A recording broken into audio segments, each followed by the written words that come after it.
Thank you. Thank you all very much. First of all, I'd like to thank Lisa and, of course, President Ray for this invitation. Secondly, I want to caution you, this is a new apartment for me, and I'm actually on my hotspot right now because that's better than the Wi-Fi until we figure out those kinks. So if at any moment I freeze up or stutter, the screen stutters, at least just do one of these to me, and I'll see what I can do to better the reception. So I was in packing mode when these conversations at least I was made aware of these conversations and participated in a few conversations. And so I was able to hear some of my colleagues share their reflections and was, of course, blessed and nurtured and inspired by them.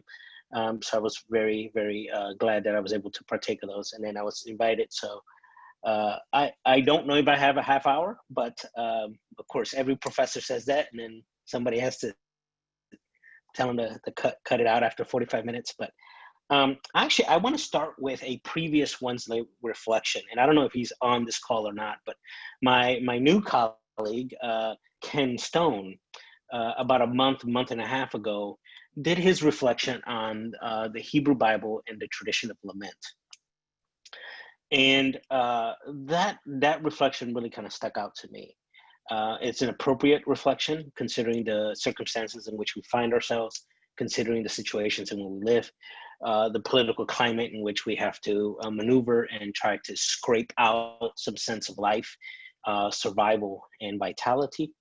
And so I thought his reflections, grabbing from his tradition, which is the Hebrew Bible tradition, and I thought his reflections were poignant and timely. And I'm going to do something that's always scary to do, especially if he's on this call, is try to rehash or recapture some of what he said. So at this point, I'll ask that we keep Ken muted at all times. But in short, he obviously stated something that we kind of know, but his reflection kind of brought to the surface, right? Sometimes things are in our view, but they're kind of tucked away somewhere, and somebody has to kind of pull that out of our panoramic vision on life. And one of them is that we live in a society, and particularly in this country, we live in a country where lament is sort of not allowed. It is frowned upon. There are limits put to what and for whom and because of what reasons we're allowed to lament. There's a sense in which that lament that is allowed is only private lament. We've heard it. We've heard things like they should just go off to a room and do that there. Or we've heard the classic one, you're making a scene. Even our children, we unfortunately teach them, you're making a scene, go hide. I got a 4-year-old now. I've caught myself kind of going in that direction.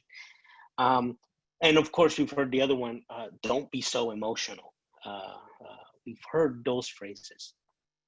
In a sense that lament is allowed. When it is allowed, it's something to be reserved for private affair.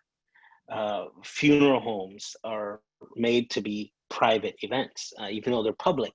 They're encased in this building. They're not outdoors. They're by invitation only. And in those moments, there's some grieving that's allowed. But by and large, this notion of lament is not allowed. But one of the things that Dr. Stone reminded us is that the very notion of lament in the Hebrew Bible tradition is a public practice. It's only lament when it's actually done publicly. That is something else. Even when you read what's so-called individual laments in the Hebrew Bible, that is, those laments that are done by an individual for whatever circumstances they might be going through, has this element of address, is not an element of introspection or even monologue to oneself, but even the individual lament tradition is one of address. You're addressing someone. Of course, in many cases, that someone includes God, that you address God in a very lamentful way. But he mentions, Ken mentions this notion of of being public. I'm trying to keep my P's here. The second one is that he talked about permission. That is, there's just always this open permission to lament, which is the opposite of where we're living to now. And then the last one that he brings out in his reflection is this notion that lament is really an expression of power and not one of powerlessness. And being in the community organizing tradition where we treat power actually very, very important. We don't shy away from it. Power is how things get done. Power is how you desegregate buses and lunch counters, is how you speak out to issues of injustice. So there's a sense in which lament is really a powerful act. It's a subversive act that is not an acquiescing of power, but an acquisition of power. That by naming that which is wrong in a sort of visceral, emotional, forceful public way, you're claiming power. You're claiming in your own integrity, you're claiming your agency. And so that was the big piece that stuck out with me with Ken Stone's reflection. Again, as I mentioned earlier, this is not the climate in which we live in today. In fact, this notion of hiding is something that we do, not just with lament, but with a lot of other things.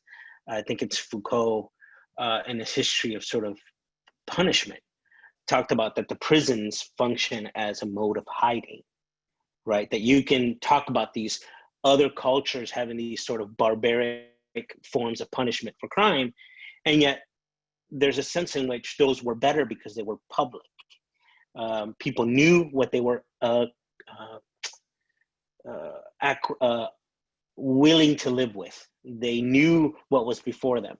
And in many cases, inhibited the punishment of crime because it was so public. It was so in front of your face. So this notion of prisons become this way of hiding. We respond to the need for grieving by hiding. What I want to do is push a little further on this notion of permission. And let me name my principal sort of source for my reflection this morning. I'm preparing for a class. When I was interviewed for this class, for this position, they asked me, first semester on a job, what class would you teach for us? And I was, I think, smart enough to say, actually, I go to the dean and ask the dean, what do you need me to teach? And the dean said, yes, this is what I need you to teach. So one of the courses I'm teaching that I'm actually really excited about is one of the core courses, Global Sensitivity in Ministry. And I'm really excited. I'm following a tradition of faculty who have taught it before me. And so I enter it, to use the words of the Apostle Paul, with fear and trembling. Nevertheless, I'm very excited. And one of the texts that I've assigned, and I questioned whether I would assign it or not, but I went ahead and just jumped in ahead, is a text by Judith Butler, the philosopher. It's called Frames of War. The subtitle is much more grabbing. When is life grievable? She wrote this book right after Abu Ghraib and explored the notion, using the notion of photography. She talked about how war is framed in our context, so that in one sense, those in power can have the permission to wage war, and at the same time give themselves permission to grieve as supposed victims of war. So she used this notion of framing, and as you know, with photography, and I'm not a photographer, or I don't go around taking pictures. That's not me. I don't have that eye. But the people who do, it's not just the content of the photograph that matters, but it's really the edges of the photograph that matters, the frame. That what you didn't capture sometimes elucidates what you did capture in the frame. And so she takes on this notion of frame of war, and I debated whether to actually offer a philosophy book in a ministry class, but I am a philosopher, and we philosophers find a way to sneak in philosophy in every class. And also, I was gripped by this notion of framing. And one of the goals of the course that I've written into the very job description is teaching ministers and future ministers how to detect and discern the frames they use to interpret life. And I think that's going to be an exciting, I mean, it might fail horribly. And so when I ask to do this reflection again, I'll confess my sins if I need to. But my hope is that there's this awareness of framing that becomes part of the very core of how we do ministry. And also that not just framing for ourselves, that in teaching faith, we're also teaching about framing and reframing life so that it's one lived in faith. So I did that. And what I found was some compelling quotes from this book. And I want to read you a couple just briefly. Let me see if I find here it is. So remember, this is written in the context of the wars, multiple, all throughout the Middle East and Asia and North Africa. And for her, very recent Abu Ghraib scandal. So one quote says, "War sustains its practice through acting on the senses, crafting them to apprehend the world selectively, deadening effect in response to certain images and sounds, and enlivening effective responses to others. This is why war works to undermine a sensate democracy, restricting what we can feel, disposing us to feel shock and outrage in the face of one expression of violence, and righteous coldness in the face of another. To encounter the precariousness of another life, the senses have to be operative, which means that a struggle must be waged against those forces that seek to regulate affect in deferential ways," end quote. War works, she says, because it enlivens the senses to certain depictions of violence, while deadening the affective response that we have to other expressions of violence.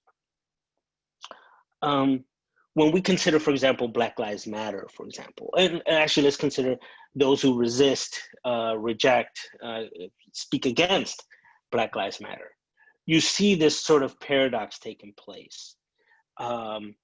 This notion of, say, all lives matter as a sort of outrage to the sense of exclusion because Black Lives Matter somehow excludes, is this deadening of senses on one respect while enlivening others. And the interesting thing I find is that it's really, I hate to put, I'm going to put it bluntly, their senses are enlivened to feelings. I feel excluded, right? I feel like this phrase doesn't count me.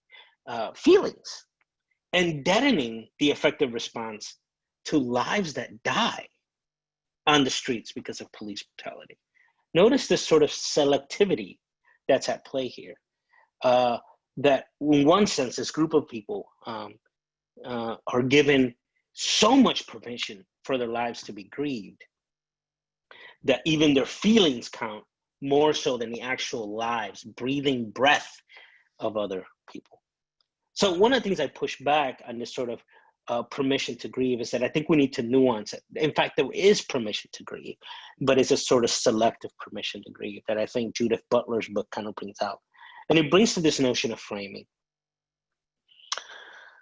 Now what I want to do is, being I am a Christian theologian, I'm a comparative theologian, so I draw liberally and carefully from other traditions and learn from them, but at the same time, I'm rooted in my own Christian expression.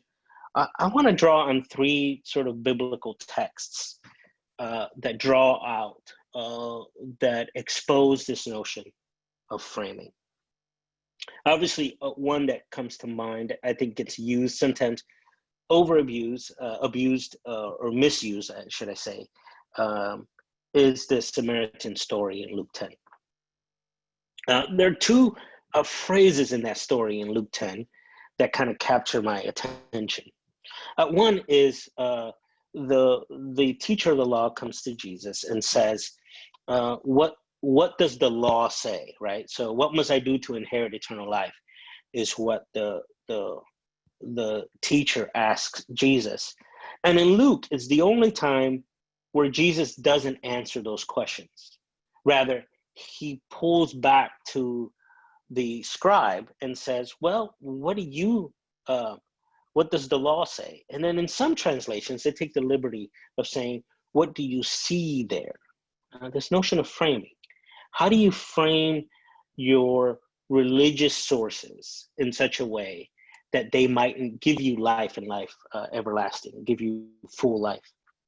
And of course, the scribe answers correctly. It says, love the Lord your God with all your mind, soul, strength, and love your neighbor as you love yourself. And then Jesus says, actually one of my favorite lines in the New Testament, Jesus says, you've answered correctly. And then he says, do this and you will live.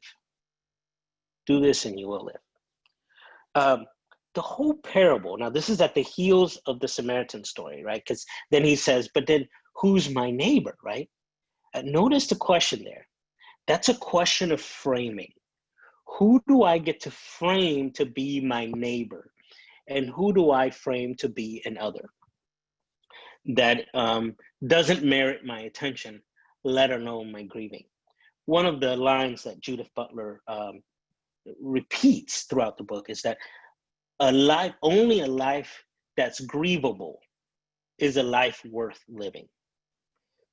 And because for her is that precariousness, or precarity as she calls it, is at the core of a life that matters. That in honoring our own precariousness, we honor that life that matters. So Luke 10 becomes for us an exercise in framing. He understands what he sees and his biblical witness and the sources of his own religious identity, and Jesus pushes him further to reframe. And there's a framing because then he says, well, who's my neighbor? And Jesus, through the Samaritan story, becomes a disruption of sort of normative framing and an expanding of a framing that includes more life than what's normally been included, more life that's worth grieving and therefore worth living. The second one is from the Apostle Paul. Now, I'm one of those rare progressive thinkers that actually likes Paul. I know it's kind of hip to hate on Paul, but I love Paul. And if you hate Paul, email me. We'll have a wonderful conversation about that some other time. But Paul's a master reframer. Well, that's one of the things I like about Paul. This notion of I no longer live, but Christ lives in me. This is reframing. But the piece I go to, because I mentioned this notion of precariousness, is this part where he's most vulnerable. And he says, he goes, then I am weak, but then I am strong. He owns his own precariousness as a form of strength. Precariousness. Part of reclaiming an expansive grievability, I'm gonna call it that, one that grieves all life and not just certain life, and particularly the lives of the less fortunate and the powerlessness and those who have been subjugated by systems of oppression. One of the notions of precariousness is that we see this notion of precariousness, or should I say, this dismissal of precariousness happening right now with the COVID-19. I had the unfortunate or fortunate task of driving from California to Chicago through a pandemic. You take the pandemic out of the window, it's already a tough drive. And I drove through a whole lot of country that just didn't care for masks. We know political and social reasons as to why they were protesting via no mask, but I drove through a lot of places where I quickly turned the car around and just kept driving. And one of the things that this resistance to masks unearths, that, to use Judith Butler, is this lack of understanding the precariousness of life, that if life is valued, it is precisely because life is precarious. And that so precariousness and grievability come together. I am weak, but then I am strong, this notion of precariousness. And then the last one is the framing one, is less much a biblical text on its own, not that such a thing actually happens, but the way Søren Kierkegaard reads a particular text. And that is in his wonderful, wonderful book, Works of Love. Søren Kierkegaard talks about that we can never know what love is. We can only know what love does. And so that in order to actually get into an actual definition of what love might be, well, we can never get there. We can only see love by its acts. That love is not something you understand. We don't get the essence of love, but rather we only can understand the praxis of love. We can only understand love as it is lived out. And so Kierkegaard at one point plays around with this wonderful text from 1 John 4. This is the same text that says, those that don't love don't know God, because God is love. That chapter ends by saying, those who say they love God who they cannot see, but hate or despise their neighbor that they don't see, or that they can see, are liars. So this is not an easygoing sort of passage of scripture, but it's a powerful one and a forceful one that's worth contemplating. For Kierkegaard, the notion of neighbor is embedded in that phrase. And he argues that a neighbor is one you see. Neighbor is the one you see. Now, this is very powerful because it goes back to our original notion of framing. We frame things. And in the framing of things, we exclude and include. The photographer is taught not just to include, but to exclude. In that in our life, we have frames that operate, that allow us to see certain things and grieve them and give them the sort of proper grievability that they deserve as lives that matter. And then we have other sort of folks and forms of being and life that we sort of ignore, that we close ourselves off to, and that we deem them sort of not worthy of our grief. And yet Kierkegaard says that faith is about the ability to see. And this is where I want to end. I want to end with faith.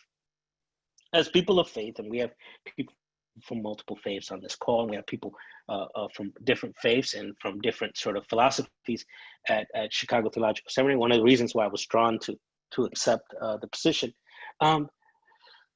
One of the things that we can teach best and model best and remind ourselves best is that that probably a good working definition for faith is vision.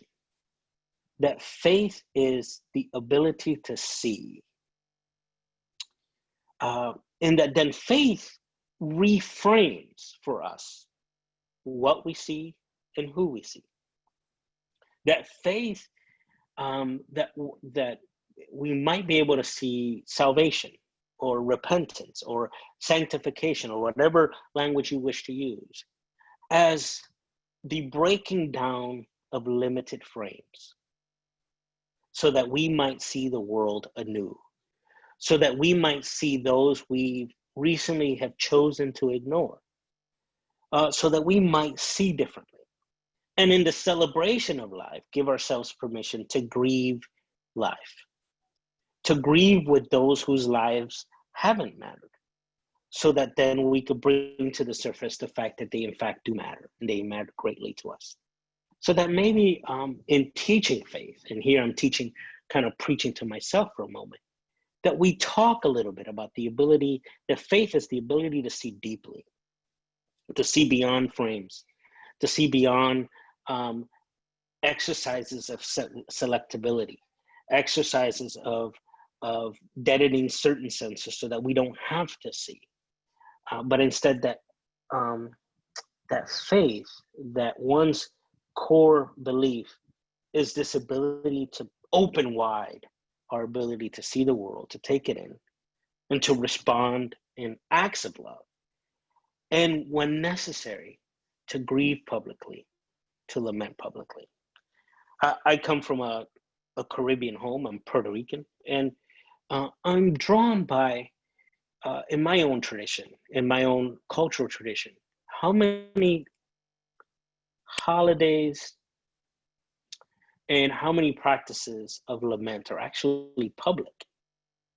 They're expressed publicly.